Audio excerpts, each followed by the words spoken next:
Bwana Yesu asifiwe sana. Ninakusalimu katika jina la Yesu Kristo, jina lipitalo kila jina.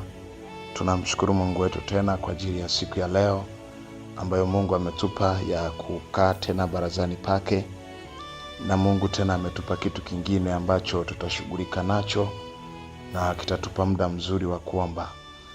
Na nikukaribishe wewe ambaye unatusikiliza na kutufuatilia ndani ya Tanzania na nje ya Tanzania. Na Mungu wetu ni mwaminifu. Siku zote huwa anasema katika ulimwengu wa roho hakuna umbali. Yesu Kristo, ninakushukuru maana wewe ni Mungu mwaminifu, hakuna Mungu aliye kama wewe. Katika jina la Yesu Kristo wa Nazareti, asante kwa sababu ya utukufu na nguvu zako. Biblia inasema wote wametenda dhambi na kupungukiwa na utukufu wa Mungu. Bwana Yesu, ninaomba ututakase watoto wako, Bwana, tunapojiachilia kwenye ibada hii. Maana Biblia inasema Bwana, tunapaingia patakatifu kwa damu yako Bwana. Asante kwa ajili ya damu ya Yesu Kristo uliyomwaga pale msalabani kwa ajili ya kutusaidia na kututakasa na kuturudisha kwenye mfumo wa ufalme wa mbinguni. Katika jina la Yesu Kristo wa Nazareti, ninaomba uturehemu, ututakase. Takasa mioyo yetu, fikra na mawazo yetu Bwana. Katika jina la Yesu Kristo, mahali ambako Kristo tumeenda kinyume na neno lako, Mungu turehemu na kututakasa. Tupe tena nafasi nyingine ya kujenga ufalme wako.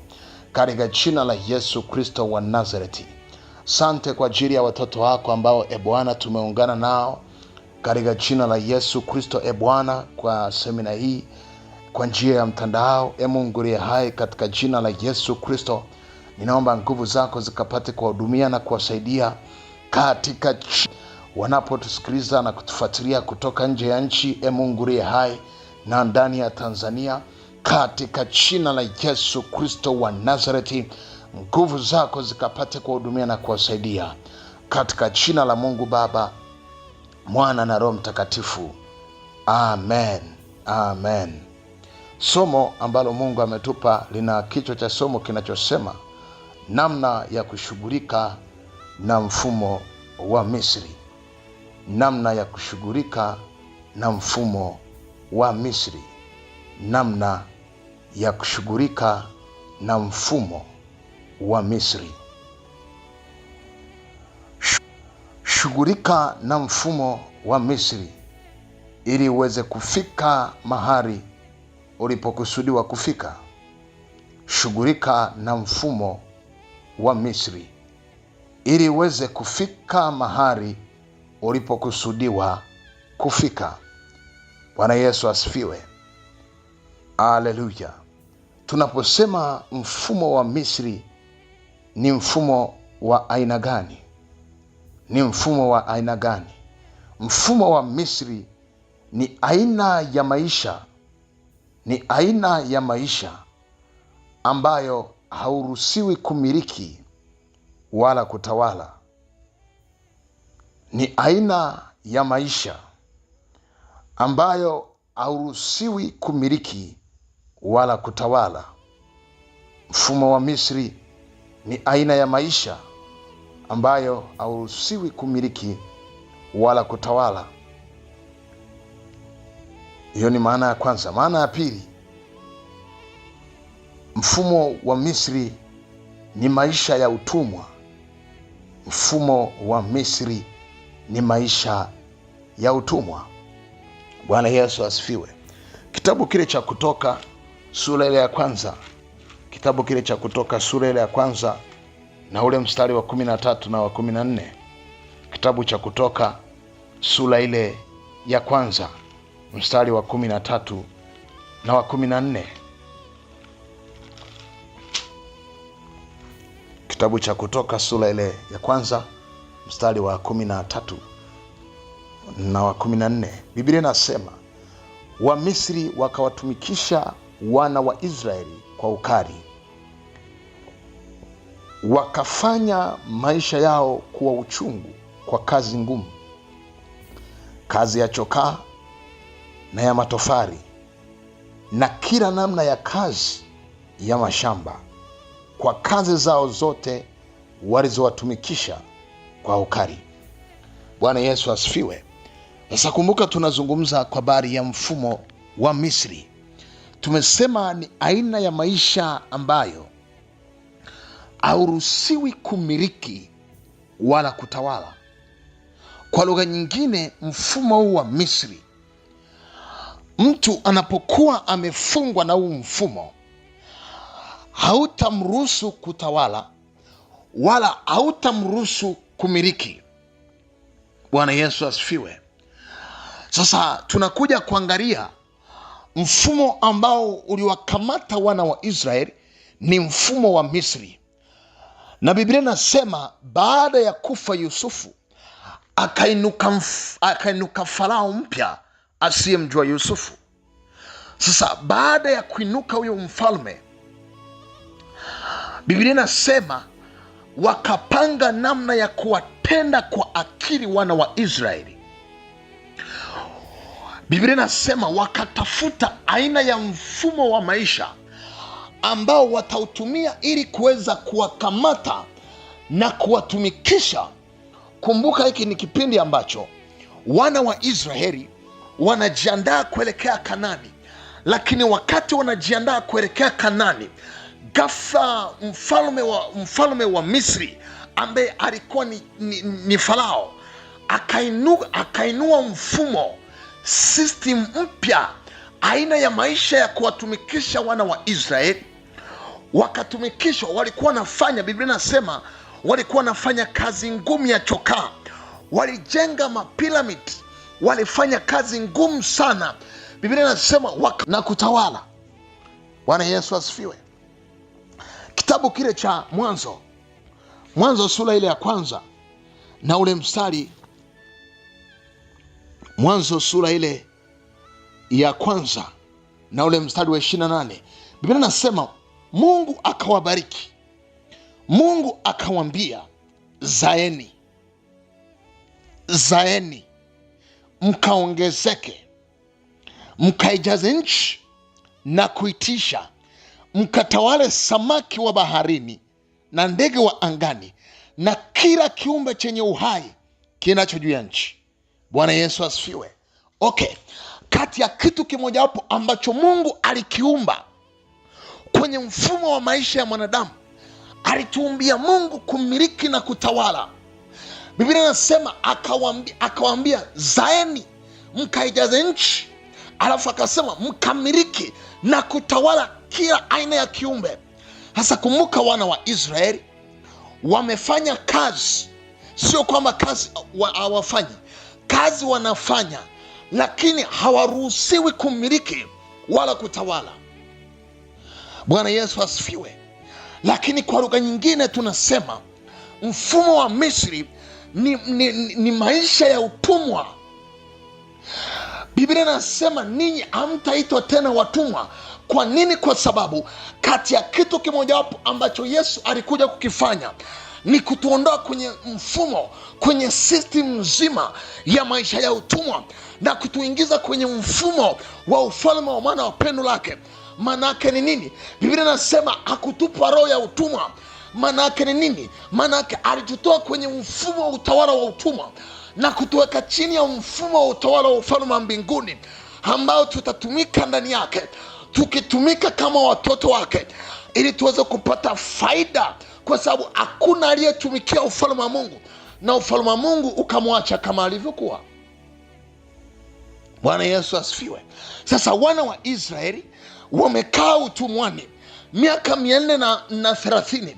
Kumbuka, hao wana wa Israeli wanatakiwa waelekee Kanani yao, lakini wakati wanajiandaa kuelekea Kanani, kuna mfumo wa Misri wameandaliwa. Huo mfumo ulikuwa hawaruhusu kumiliki, ulikuwa hawaruhusu kutawala. Hujawahi kuona watu wanafanya kazi lakini hawaruhusiwi kumiliki fedha, hawaruhusiwi kumiliki fedha na mali. Na Biblia inasema dunia na vyote vijazavyo ni mali ya Yesu. Sasa kitu gani kinatuzuia tusimiliki? Manake mfumo wa Misri. Bwana Yesu asifiwe. Haleluya. Kwa hiyo mfumo huu wa Misri ndio uliokuwa unaamua aina ya maisha ambayo wana wa Israeli wanatakiwa kuishi. Kwa lugha nyingine, walikuwa wanaamliwa, hawajiamlii. Sasa ukisha kuona una maisha ya kuamuliwa na aina fulani hivi, yani manake una amri juu ya maisha yako, ujue tayari kuna mfumo wa Misri ambao umekamata ndoa yako, umekamata maisha yako. Yamkini wakati mwingine umekuvamia pasipo kujua, lakini kuna aina ya mfumo. Unaweza ukakamata ndoa, unaweza ukakamata uchumi, unaweza ukakamata familia, unaweza ukakamata ndugu. Ni mfumo wa Misri, ni mfumo wa kitumwa unaotumikisha watu. Cheki aina ya maisha ambayo watu wanaishi. Mfumo wa Misri ukikamata maisha ya watu, asipopata msaada wa Mungu ni ngumu kutoka, ni ngumu kutoka. Bwana Yesu asifiwe. Na Mungu wangu akupe kuelewa na maandiko ili tupate kuvuka, lengo tupate kuvuka. Kwa hiyo walifanya kazi, lakini hawakuwa na matokeo ya ile kazi waliokuwa wanafanya. Wanafanya kazi, wanatumikishwa, uwezo waliokuwa nao, nguvu walizokuwa nazo, walifanya kazi, lakini hawakuona matokeo. Bwana Yesu asifiwe. Haleluya. Unaweza ukawa unafanya biashara, lakini mfumo wa Misri ukakamata matokeo ya biashara yako. Unafanya biashara au ni matokeo. Upo kwenye ndoa, lakini kuna mfumo umekamata, na huu mfumo wa Misri unakamata mpaka kwenye familia. Unashangaa familia, kuna kitu fulani hivi kinawaendesha. Kama ni roho ya zinaa imekaa kwenye familia, inaendesha hao wana ndugu. Kama ni roho ya utasa unakaa kwenye kizazi, unatembea kwenye kizazi. Lakini pia kuna wengine, kuna roho za ulevi zinaweza zikakaa kwenye familia na zikaendesha hiyo familia na zikawaamlia aina ya maisha ambayo wanatakiwa kuishi. Kanda rapa koria siki. Sasa cheki mfumo wa Misri. Mara nyingi unapokuwa kwenye maisha ya mtu, huyo mtu anakuwa hana mamlaka ya kujiamulia ni aina gani ya maisha ambayo anatakiwa kuishi, bali mfumo wa Misri ndio unaomwamulia aishije, atembeeje.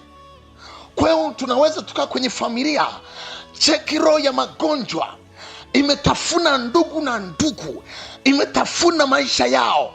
Maana yake ni nini? Ni mfumo wa Misri. Biblia inasema wana wa Israeli walipolia, Mungu akasikia kuugua kwao. Maana yake ule utumwa uliwauguza kiasi kwamba walikuwa wanatembea na majeraha mioyoni mwao. Kanda rapa koria sikiri ya mando. Rikanda rapa koria siki. Sasa jeki, kuna familia zingine ambazo utakuta kuna mafarakano yasiyokoma. Mtoto asemeshani na mama yake, mtoto asemeshani na baba yake, ndugu kwa ndugu hawasemeshani, hawaongereshani. Maana yake ni nini? Maana yake tayari mfumo wa Misri umeshakamata familia. Na mimi natamani usiku wa leo ukasimama mtu wa Mungu mbele za Bwana, ya kwamba kila aina ya mfumo wa Misri uliokamata ndoa yako, uliokamata biashara yako, uliokamata familia yako, uliokamata uchumi wako, uliokamata watoto wako, uliokamata uzao wako, ukakuachia na ukazione baraka za Mungu katika jina la Yesu Kristo wa Nazareti aliye hai. Bwana Yesu asifiwe. Haleluya. Kwa hiyo mfumo wa Misri unaweza ukakuzuia, ukakupinga, ukakuwekea kizuizi cha kuto kufika mahali ambako umekusudia. Unaweza ukakuzuia kabisa. Sasa maana yake ni nini? Kuwepo kwa mfumo wa Misri wa vizazi. Huu mfumo unaweza ukatembea kizazi na kizazi, hasa kwenye familia.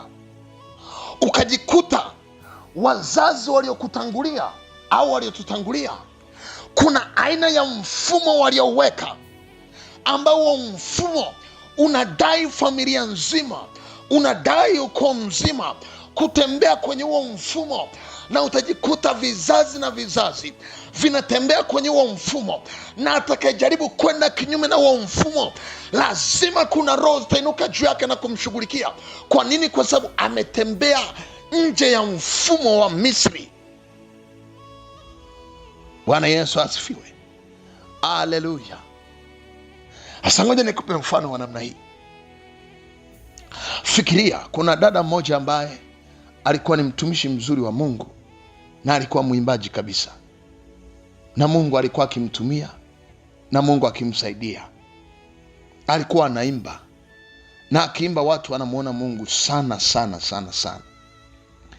Lakini alipoolewa, akaolewa kwenye familia fulani. Huyo dada kabla hajaolewa, nimekwambia alikuwa mtumishi wa Mungu, alikuwa ni mwimbaji mzuri sana sana, alikuwa ni mwombaji mzuri. Lakini cheki, baada ya kuolewa, mfumo aliyoukuta kwenye hiyo familia alikoenda ulikuwa haumruhusu yeye kuomba, yeye kwenda kanisani. Nini maana yake? Amekutana na mfumo wa Misri.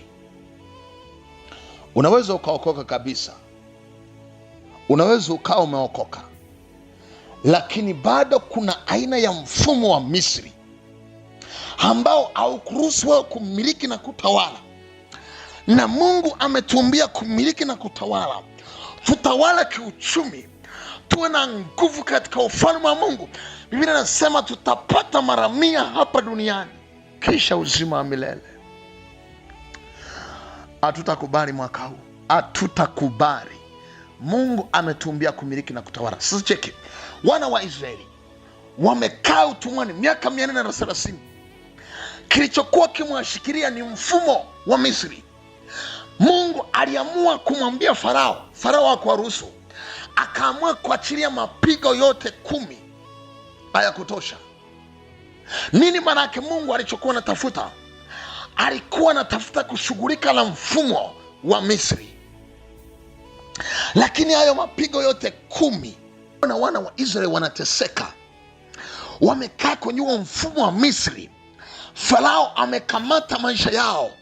Biblia inasema hawakupata hata nafasi ya kumwabudu Mungu aliye hai. Walitumikishwa kwa ukali mno, waliteseka. Kuna watu wanateseka, uchumi wao umekamatwa, adui amekamata afya zao, adui amekamata huduma zao, adui amekamata ndoa zao, adui amekamata maisha yao. Yeye kila interview anayoomba anakataliwa, mpaka amejikatia tamaa ya kwamba mimi sitakuja tena kuomba interview, kwa sababu hata nikiomba siwezi nikapata. Maana ameshajikatia tamaa. Lakini kinachosukuma hivyo vitu ni mfumo wa Misri, ni mfumo wa Misri. Kanda rapa koria sikiria mando. Fikiria, wana wa Israeli wamekaa utumwani, wameteseka, wamehangaika. Tumeteseka ya tosha, magonjwa yaliyokutesa ya tosha, umaskini ulioko kwenye familia ya tosha, umezuiliwa vya kutosha, tumekwamishwa vya kutosha, ya tosha, ya tosha, ya tosha. Mungu, katika jina la Yesu Kristo, Mungu ya tosha. E Bwana, adui amekamata maisha yetu, ya tosha. Amekamata ndoa zetu, ya tosha. Amekamata uchumi wetu, ya tosha. Rikamantora bakoria siki, rikamantora bakoria saka. Kila mifumo ya Misri iliyokamata uchumi wetu, iliyokamata maisha yetu, kila roho ya utumwa ya Bwana, power in the mighty name of Jesus, katika jina la Yesu, iachie maisha yako. Mwambie Bwana, kila mfumo wa Misri uachie maisha yangu katika jina la Yesu. Uachie ndoa yako, uachie uzao wako, uachie watoto wako, uachie uchumi wako, uachie ndoa yako, uachie hatima yako, uachie utumishi wako katika jina la Yesu Kristo wa Nazareth. Wanaonielewa waseme amen, amen, amen, amen. Bwana Yesu asifiwe. Sasa nataka tuone hapa, alafu tupate nafasi ya kuomba. Cheki Mungu alichokitumia. Mungu baada ya kuona hayo mapigo, haya yote hayatoshi, Mungu akaamua kutumia silaha moja tu, ambayo hiyo hata adui akiona hawezi akaizuia, hata shetani akiona hawezi akaizuia. Kwa nini? Kwa sababu ni silaha ambayo hata ufalme wa mbinguni uliteua hiyo silaha. Na Mungu alipoiachilia, ule usiku ulikuwa ni usiku wa kilio sana kwa Farao. Wacha Mungu akupigania usiku wa leo. Wacha Mungu akutetee usiku wa leo. Wacha Mungu akupigania usiku wa leo. Rapa kanta rapa koria siki. Alichokitumia Mungu kuwasaidia wana wa Israeli, kuwatoa katika mfumo wa Misri. Nini kiliwasaidia wana wa Israeli? Nini kiliwasaidia wana wa Israeli kutoka katika mfumo wa Misri? Nini kitakachokusaidia kutoa familia yako kwenye mfumo wa magonjwa, kwenye mfumo wa mateso, kwenye mfumo wa maskini, kwenye mfumo wa kila namna? Nini kitakusaidia? Kilichowasaidia wana wa Israeli kutoka katika mfumo wa Misri ni damu ya mwana kondoo. Hebu sema, damu ya mwana kondoo. Ni damu ya mwana kondoo. Ni damu ya mwana kondoo. Nataka uone hapa, ni damu ya mwana kondoo. Kitabu kile cha Kutoka ile sura ya 12 mstari wa 21 mpaka wa 23. Kutoka ile sura ya 12, Kutoka ile sura ya 12 mstari ule wa 21 mpaka 23. Kutoka 12 mstari ule wa 21. Mimi nitaanzia mstari. Ngoja tuanzie hapo. Kutoka 12:21. Hapo ndipo Musa akawaita wazee wa Israeli na kuambia, nendeni mkajitwalie wana kondoo kama jamaa zenu zilivyo, mkamchinje Pasaka. Nanyi twaeni tawi la hisopu, mkarichovye katika ile damu iliyo bakulini, na kukipiga kizingiti cha juu ya miimo miwili ya mlango. Kwa hiyo damu iliyo katika bakuli. Tena mtu yoyote miongoni mwenu asitoke mlangoni mwa nyumba yake hata asubuhi, kwa kuwa Bwana Mungu atapita ili awapige wa Misri. Hapo atakapoiona hiyo damu katika kizingiti cha juu na katika ile miimo miwili, Bwana atapita juu ya mlango, wala hata mwacha mwenye kuharibu aingie nyumbani mwenu kuwapiga ninyi. Bwana Yesu asifiwe. Nataka uone hapa kilichowasaidia wana wa Israeli kutoka katika mfumo wa Misri ni damu ya mwanakondoo. Na mwanakondoo hapa alitumika kama ishara, na Biblia inamtaja Yesu. Inamtaja Yesu kama damu ya Pasaka. Inamtaja Yesu kama damu ya mwanakondoo. Inamtaja Yesu kama damu ya Yesu. Bwana Yesu asifiwe. Haleluya. Sasa yamkini wengine waelewi, baada ya kuwepo kwa vita kule mbinguni kati ya malaika Mikaeli na shetani pamoja na malaika zake, Biblia inasema kulikuwa na vita kubwa mbinguni. Kile kitabu cha Ufunuo ile sura ya 5 ukianzia ule mstari wa nafikiri wa 7, Biblia inasema ile Ufunuo sura ya 12 Ufunuo sura ya 12 kuanzia mstari wa 7. Biblia inasema kukawa na vita kubwa mbinguni. Malaika Mikaeli alikuwa anapigana na lile joka, maana nyingine yule joka mkubwa Ibilisi. Baada ya kuasi, Biblia inasema kukawa na vita kubwa sana mbinguni, na baada ya kupigwa hiyo vita hakuna aliyeshinda hiyo kwenye hiyo vita. Ila mstari wa 11 unakuja kututajia kilichowasaidia kumshinda.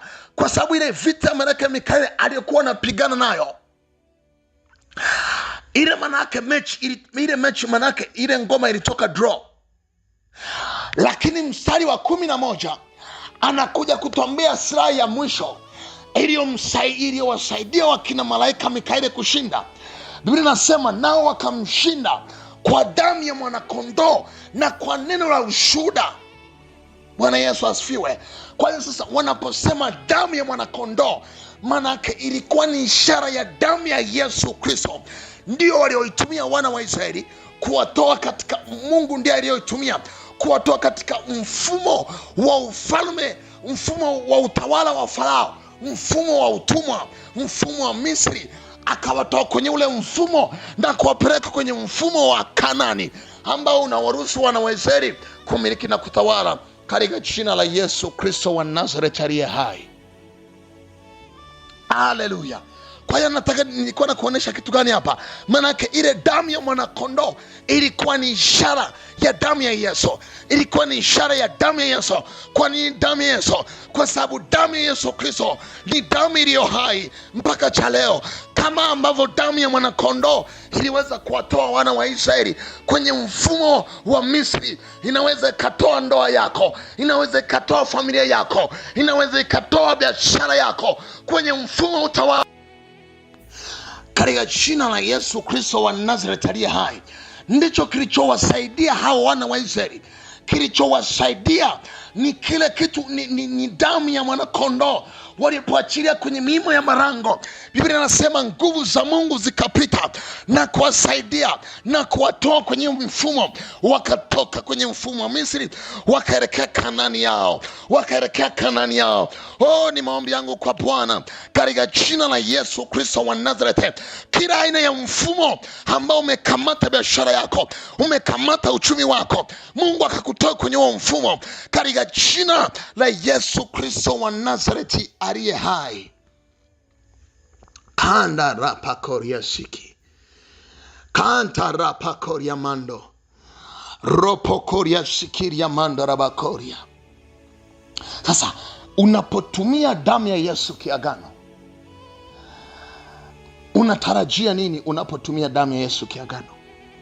Kwa sababu hapa wana wa Israeli waliitumia.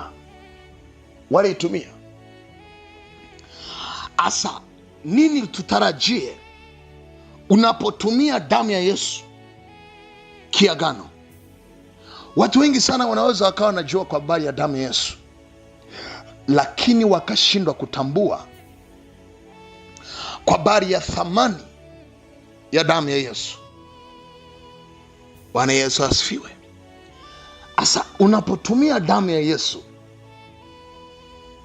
nini utarajie unapotumia damu ya Yesu? Kwa sababu hawa wana wa Israeli walitumia damu ya mwana kondoo. Sasa nini wanakitarajia? Au unapotumia damu ya Yesu, kitu gani unatarajia unapotumia damu ya Yesu? Nini unatarajia unapotumia damu ya Yesu? Nini unatarajia unapotumia damu ya Yesu? Au ile damu ya mwana kondoo ilikuwa ina lengo gani? Ilikuwa ina kazi gani? Bwana Yesu asifiwe. Anasema hivi, iliwatoa katika mfumo wa Misri na kuwapeleka katika mfumo wa Kanani. Ile damu ya mwana kondoo,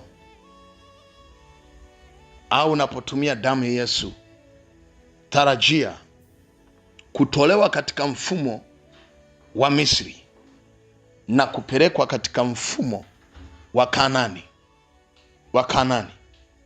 Ana Yesu asifiwe. Mfumo wa Kanani manake ni maisha ya kumiliki na kutawala. Ni maisha ya kumiliki na kutawala, au kwa lugha nyingine ni maisha ya kimafanikio. Bwana Yesu asifiwe. Asa ukisoma ile Kutoka 12:23, Kutoka 12:23, Kutoka 12:23, tusome hapo alafu nikutajie kitu cha mwisho tupate nafasi ya kuomba. Bwana Yesu asifiwe sana. Kitabu kile cha Kutoka sura ya 12 na ule mstari wa 23. Kutoka 12 mstari ule wa 23. Biblia inasema, Kutoka 12 mstari ule wa 23, kwa maana Bwana atapita ili awapiga hao wa Misri, na hapo atakapoiona hiyo damu katika kizingiti cha juu na katika ile miimo miwili, Bwana atapita juu ya mlango, wala hata mwacha mwenye kuharibu aingie nyumbani mwenu. Asa nataka uone hapa, ile damu ya mwanakondoo ilifanya kazi ya kuwahamisha au kuwatoa wana wa Israeli kwenye mfumo wa Misri ambao ni mfumo wa utumwa, kuwapeleka kwenye mfumo wa Kanaani.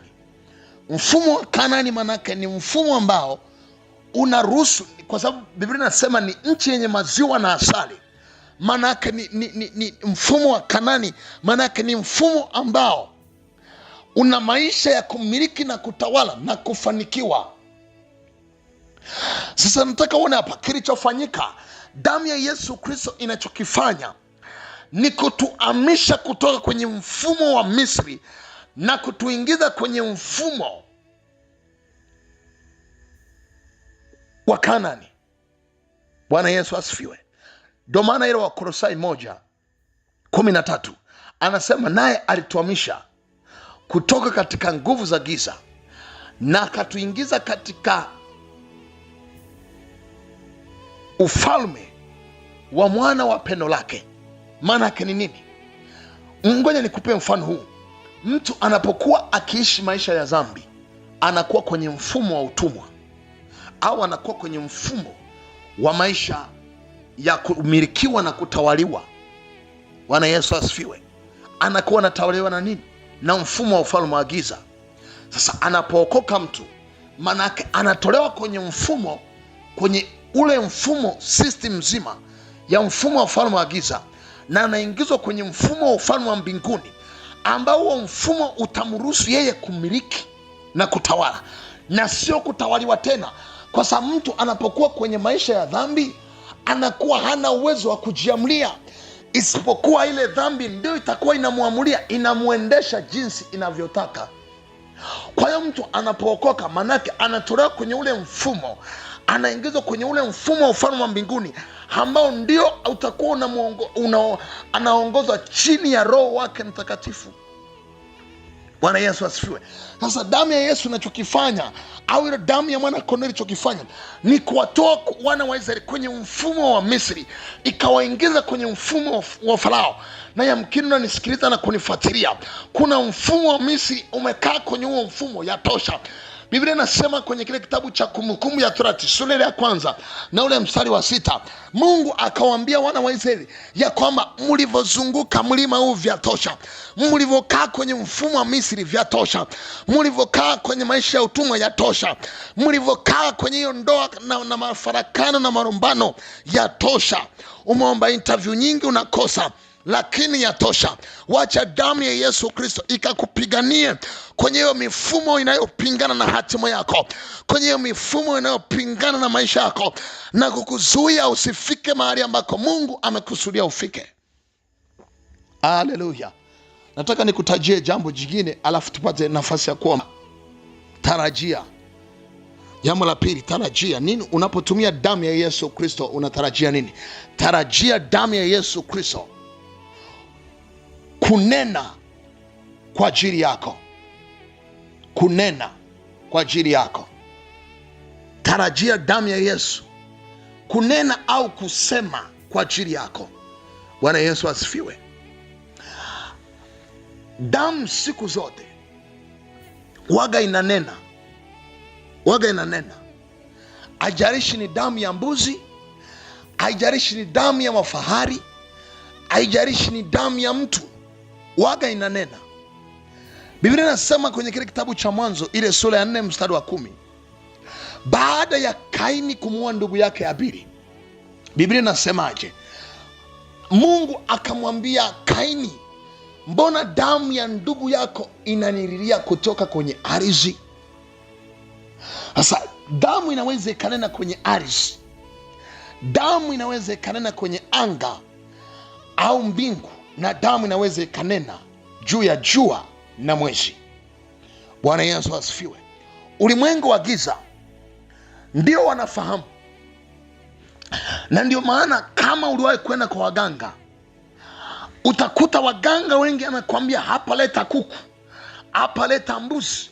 Maana yake ni nini? Maana yake anatumia hiyo damu kama sadaka itakayoongea kwenye miungu kwa niaba yako, itakaendelea kusema kwa niaba yako. Bwana Yesu asifiwe. Kwa hiyo shida, watu wengi sana wanataka wao waseme, lakini hawaruhusu damu ya Yesu Kristo kusema kwa niaba yao. Ndicho walichokifanya wana wa Israeli. Wakachukua hiyo damu ya mwana kondoo wakapaka kwenye miimo ya malango. Mungu akasemaje? Akasema hatakapoiona hiyo damu, anasema hata waacha wa Misri, hata mwacha mwenye kuharibu haingie kwenye malango hayo. Maana yake ni nini? Maana yake ile damu ilikuwa inanena kwa niaba yao. Damu ya Yesu Kristo inanena. Bwana Yesu asifiwe. Kwa mfano, damu ya Abili ilipomwangika kwenye kile kitabu cha Mwanzo sura ya 12, Mwanzo sura ile ya 4 mstari wa 11 na 12, tunaona mambo kama matatu hivi. Damu ya Abili, cha kwanza, ilikuwa inadai kisasi kwa aliyeimwaga, ambaye ni ndugu yake nani? Kaini. Lakini pia damu ya Abili ilikuwa inanena lahana ya uzurulaji kwa Kaini. Ngoja tusome hapo Mwanzo sura ya 4 mstari wa 12. Mwanzo sura ya 4 mstari wa 12. Mwanzo sura ya 4 mstari wa 12. Anasema utakapoilima ardhi haitakupa mazao yake, utakuwa mtoro, na mtu asiyekuwa na kikao utakuwa mtoro. Mtoro maana yake ni roho ya uzurulaji.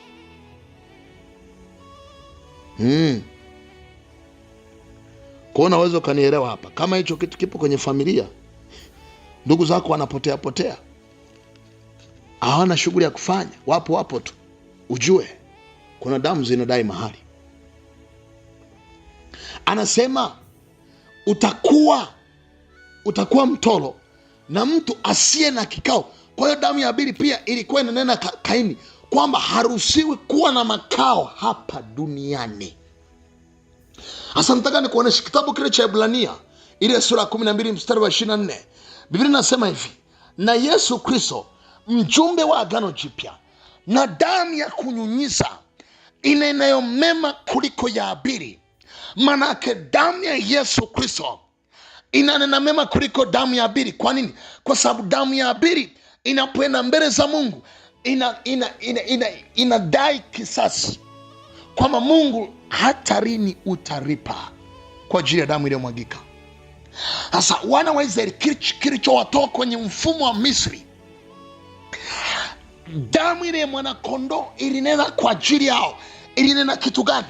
Ya kwamba saa imefika, hawa watu wameteseka ya tosha, wamekaa kwenye utumwa ya tosha. Hii damu ilikuwa inanena kwamba wao ni saa ya kuondolewa kwenye mfumo wa Misri na kuingizwa kwenye mfumo wa Kanaani yao. Sasa kama damu ya Yesu Kristo inanena mema, ikanene mema kwa ajili ya biashara, ikanene kwa ajili ya ndoa yako, wacha damu ya Yesu Kristo ikaseme kwa habari ya uchumi wako, kwa habari ya interview yako. Na kama kuna damu zingine zozote zinazodai na zinazonena kudai kisasi, tutazinyamazisha kwa damu ya Yesu Kristo. Lakini ninachotamani tuende mbele za Mungu hapa, ya kwamba kila aina ya mfumo ambao umeshikilia, umekamata maisha yako, natamani tuende mbele za Mungu hapa. Kama kuna mfumo wa Misri umekamata maisha yako, umekwamisha maisha yako, umefunga maisha yako, umetesa maisha yako, natamani tukashughulike nao. Lakini kabla tujaanza kushughulika na huo mfumo, natamani tuwape nafasi hao watu ambao wanatamani kutoka kwenye mfumo wa Misri, mfumo wa utumwa, kutoka kwenye mfumo wa utumwa wa maisha ya dhambi, wanatamani kuingia kwenye mfumo wa ufalme wa mbinguni. Maana wanatamani kumpokea Yesu Kristo awe Bwana na Mwokozi wa maisha yao. Ulikuwa umeokoka ukarudi nyuma, au ulikuwa hujaokoka na unatamani kumpa Yesu maisha. Unasema, mimi kuna ndugu zangu nimekaa kwenye maisha ya dhambi ya tosha, natamani nimpe Yesu maisha, nimpe Yesu maisha, ili napompokea Yesu nitoka kwenye maisha ya mfumo wa ufalme wa Misri, ili niweze kuingia kwenye mfumo wa ufalme wa mbinguni. Natamani tuwape hao nafasi kabla tujaingia kwenye nafasi tupate nafasi ya kuomba na watu kabla tujaingia kwenye maombi. Kama unanisikiliza na unanifuatilia na unatamani kumpa Yesu maisha kutoka kwenye mfumo wa utumwa, dhambi ni utumwa, dhambi ni utumwa, na unatamani kumpa Yesu maisha, nyosha mikono yako juu. Baba, katika jina la Yesu Kristo, fuatisha na mimi sala hii. Mungu Baba, ninakuja mbele zako kwa damu ya Yesu Kristo. Ninakushukuru Bwana Yesu kwa ajili ya neno lako. Mungu liye hai, nimesikia neno lako, nimeelewa neno lako. Ninaomba unisamehe dhambi zangu zote nilizozitenda kwenye maisha yangu. Ninaomba unisamehe kwa damu ya Yesu, unitakase. Futa jina langu kwenye vitabu vya hukumu, andika jina langu kwenye kitabu cha uzima. Asante Bwana Yesu kwa kuniokoa, mimi ni wako. Amen, amen.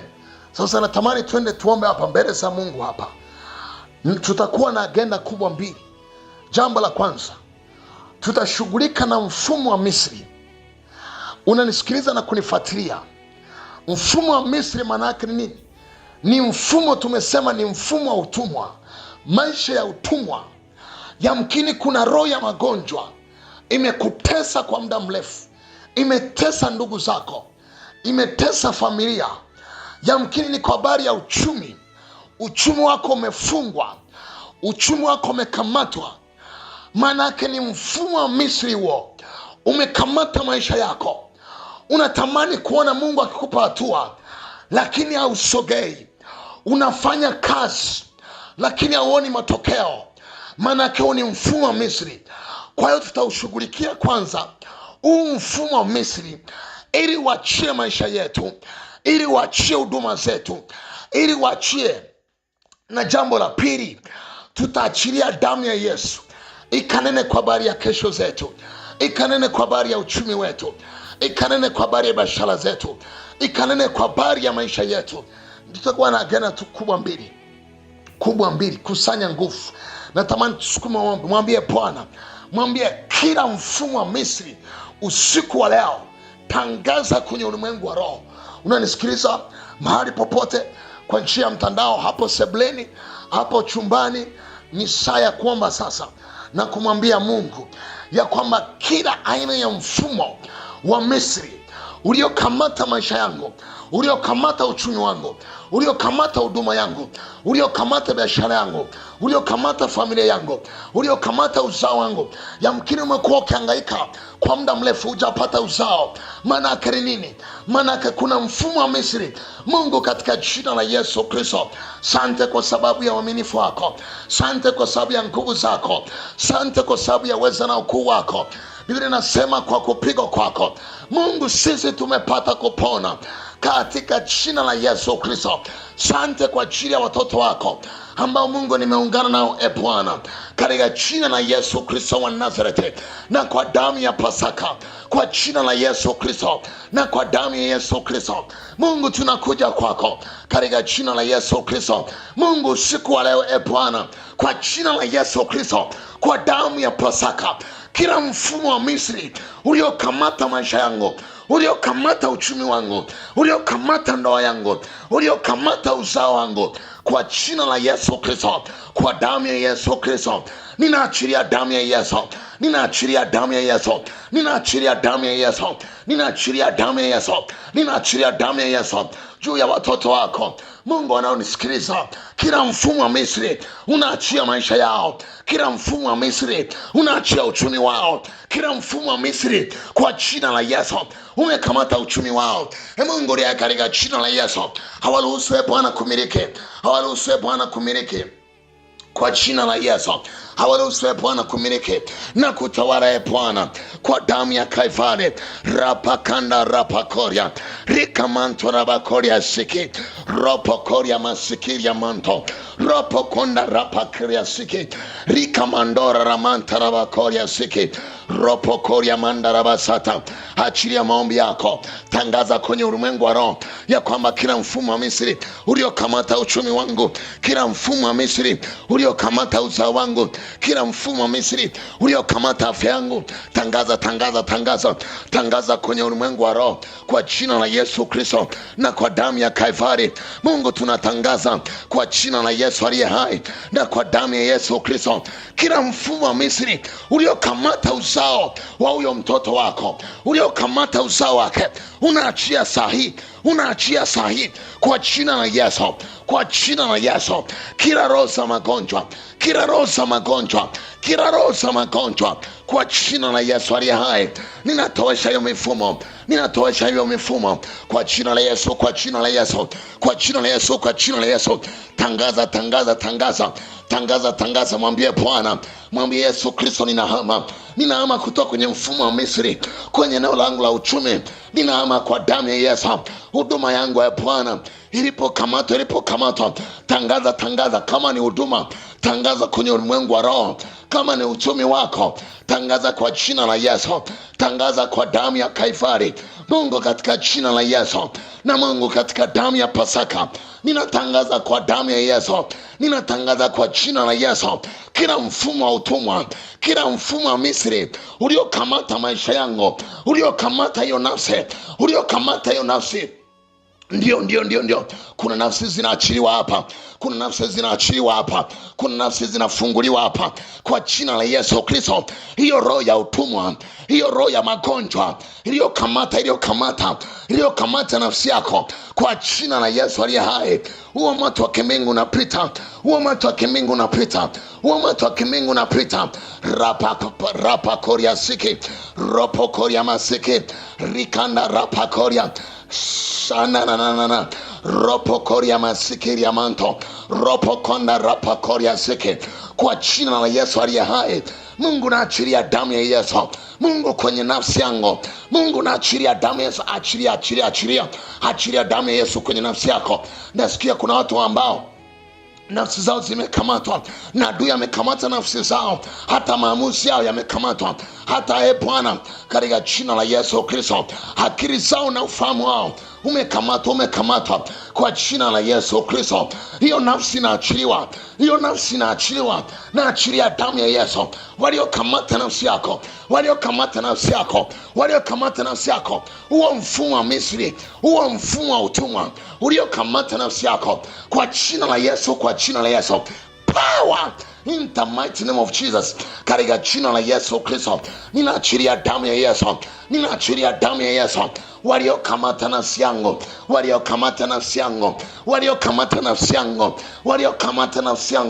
nafsi yangu ilipokamatwa, maamuzi yangu yalipokamatwa, ufahamu wangu ulipokamatwa, akili yangu ilipokamatwa, inaachiliwa kwa jina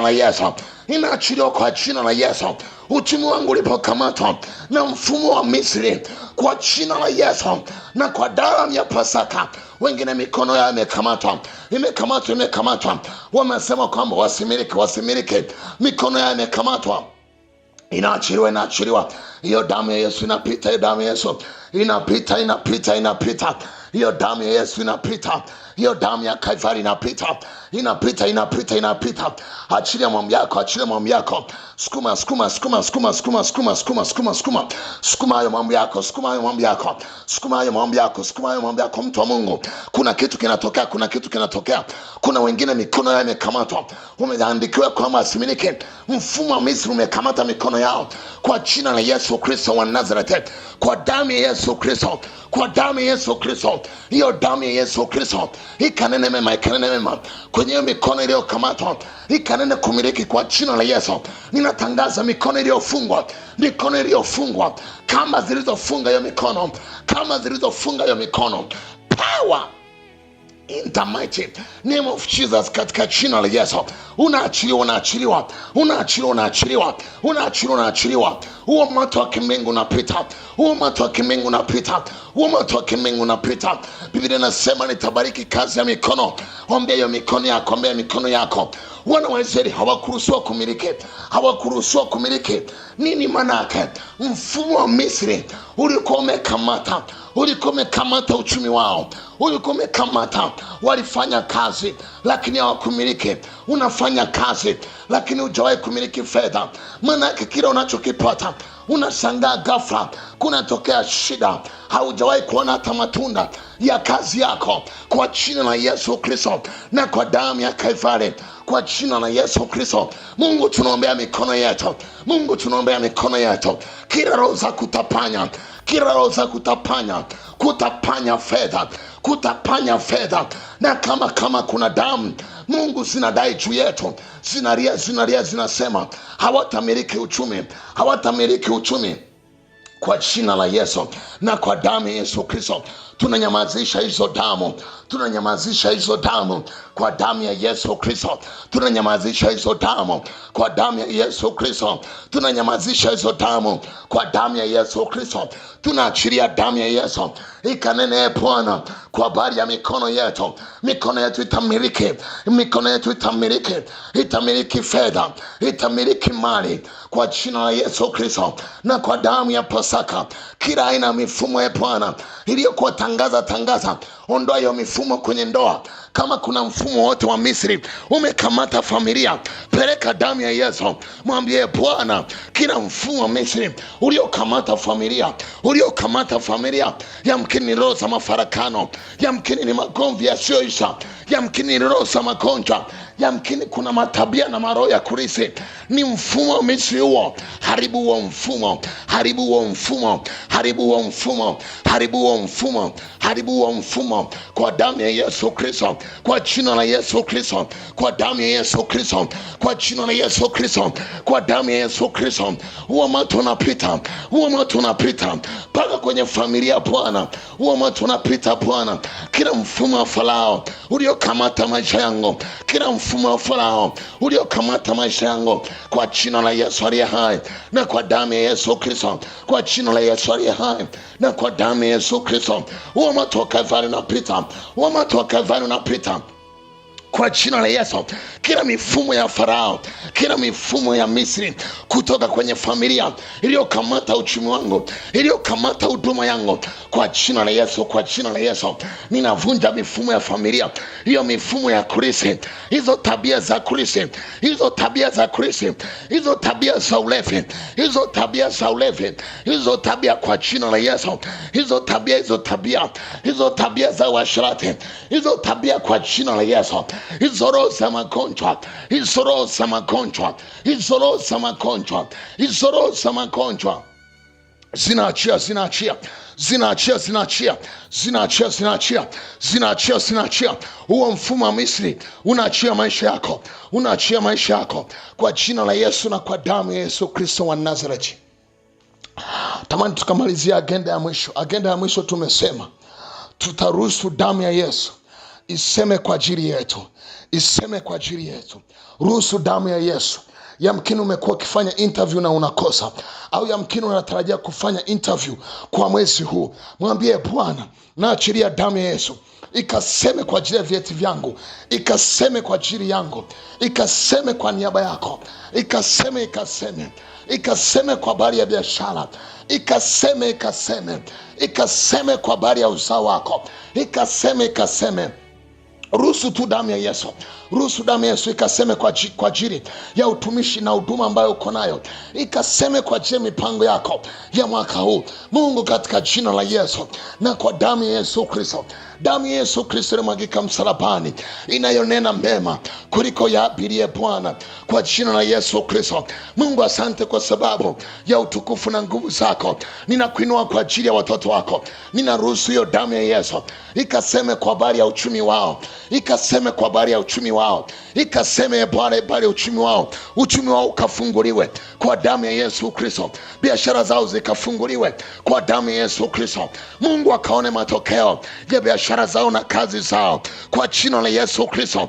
Mungu, wale ambao walikuwa wana uzao, kwa jina la Yesu natangaza hiyo damu ya Yesu Kristo ikaseme kwa ajili ya uzao wao. Ninafungua mifumo ya uzao katika jina la Yesu Kristo. Ikaseme watoto, ikaseme watoto, ikaseme watoto kwa jina la Yesu Kristo na kwa damu ya Yesu Kristo. Hiyo damu ya Kalvari, achilia damu ya Yesu, achilia damu ya Yesu. Yamkini unatarajia mwezi huu kufanya interview, katika jina la Yesu ruhusu hiyo damu ya Yesu ikaseme kwa ajili yako. Ruhusu damu ya Yesu ikaseme kwa habari ya utumishi wako. Unatamani Mungu ukamwone kwa viwango vya juu sana, unatamani ikaseme